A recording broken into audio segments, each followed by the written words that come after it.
Good morning and welcome to BBC1 on Saturday the 18th of November. The first news of the day follows in a moment. If you were fearfully ill, who's the last person in the world you'd want to see? William the Comforter. I've come to see you before you die. Have you indeed? William the Collaborator. Could I be an outlaw? If you want to join, you've got to pass all the initiation tests. And William the Conqueror.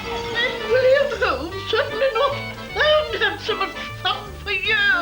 I prescribed a tonic many a time, but I never thought of prescribing a boy. Just William. Tomorrow, 7 o'clock on BBC1. Now at 7:25, the news on BBC1 from Nicholas Witchell.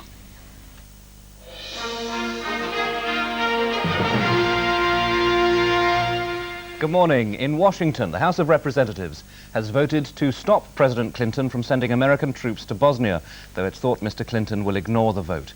The move comes at a sensitive moment. The peace talks at an American airbase at Dayton in Ohio are said to be close to a breakthrough. The US Secretary of State Warren Christopher has cut short a visit to Japan to return to the peace conference. The Bosnian Foreign Minister Mohamed Sachabay has said that he will resign once the talks are over, but he said that his decision is nothing to do with the talks. The Secretary of State's abrupt return here suggested that an agreement was imminent. But after Mr. Christopher conferred at some length with Richard Holbrooke, who's been chairing the talks, US officials said there were still outstanding differences in every area of the negotiations. But even as the talks turn critical, the House of Representatives has voted to block financing for any US troop deployment in Bosnia. Whose nutty idea is this to send 25,000 Americans into a meat grinder down in the Balkans? The bill will be vetoed by the President, but administration officials accuse the Congress of trying to sabotage the peace negotiations. This is the best chance that we have had for peace in the Balkans in 4 years. And for the House to take the action that it did at the defining moment of these negotiations is destructive and unwarranted and unhelpful. After 17 days of talks, the faction leaders have started to talk directly to each other. But US officials say their mediation is still essential. This is the make or break moment for the talks. US officials aren't setting any deadline, but they say there is a limit to how long the Secretary of State can spend here. If he goes without an agreement, this peace initiative is effectively at an end. John Major will set out new proposals to the Irish Prime Minister John Bruton this weekend in an attempt to break the impasse in the Northern Ireland peace process. But the Sinn Féin President, Gerry Adams, speaking in Washington, has warned that the conflict could resume if the deadlock isn't broken. For the families in Belfast, personal joy, but for the peace process, the worry continues. The British government had hoped the release of 80 prisoners would reinvigorate the search for peace, but Sinn Féin dismissed it as derisory. In Washington, Gerry Adams said Britain's decision not to set a date for all-party talks was potentially damaging. One creates a vacuum, as we have witnessed at this time. It's only a vacuum which has come out of all of our endeavours. Then, of course, the conflict will reassert itself. John Major is expected to present new proposals to Dublin today in an attempt to break the stalemate before President Clinton's planned visit at the end of the month.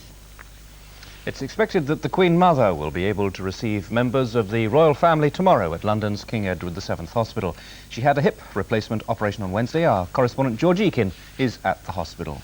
Queen Mother has just spent her third night in hospital recovering from her hip replacement operation. We don't have any update on her condition this morning, and we won't have until Buckingham Palace provide a bulletin later in the morning. But what's likely to happen today is she'll continue resting and testing out the new joint. Yesterday she took 1 or 2 first tentative steps. That's normal for patients who've just had the operation. It's important that they use the new hip immediately. And later in the day, it's also possible that she may start to receive some visitors. Yesterday, Buckingham Palace said pointedly that although she wasn't receiving them, it was only for the time being. So we'll wait to see whether the Queen or other members of the royal family come and visit the Queen Mother during the day. That's it for the moment. The next news is at 1:10.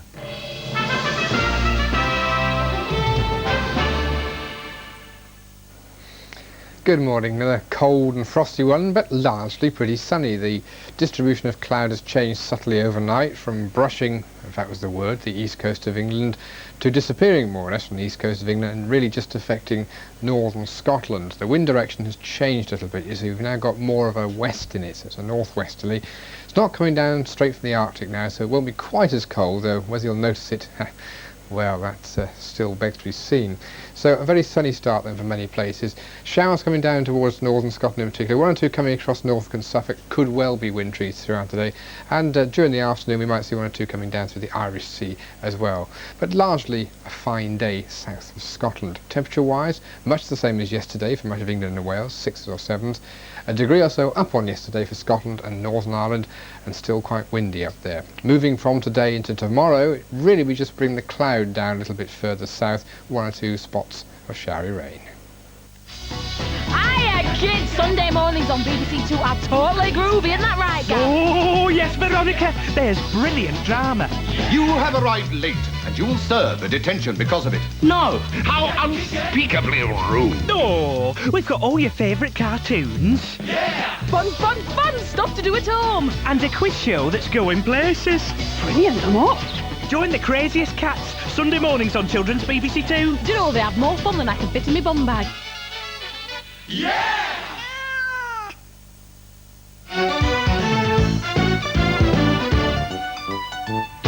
Hello, welcome along to Saturday morning's Children's BBC. In just a while, we're off on our travels with Willy Fogg. We've got the Addams Family too. We've got Superman and, of course, Live and Kicking's on at 9:15 this morning. And I've got a huge pile of birthday cards to get through this morning. But let's kick things off with Super Ted.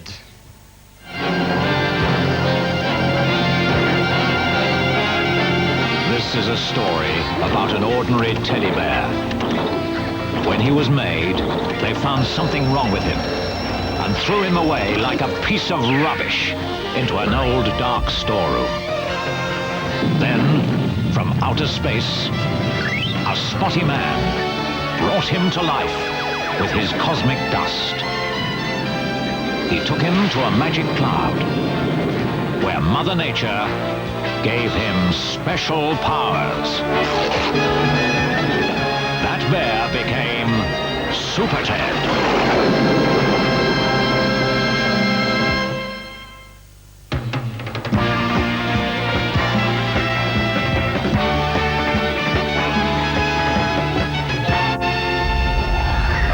The boundless reaches of the universe, speeding through the distance.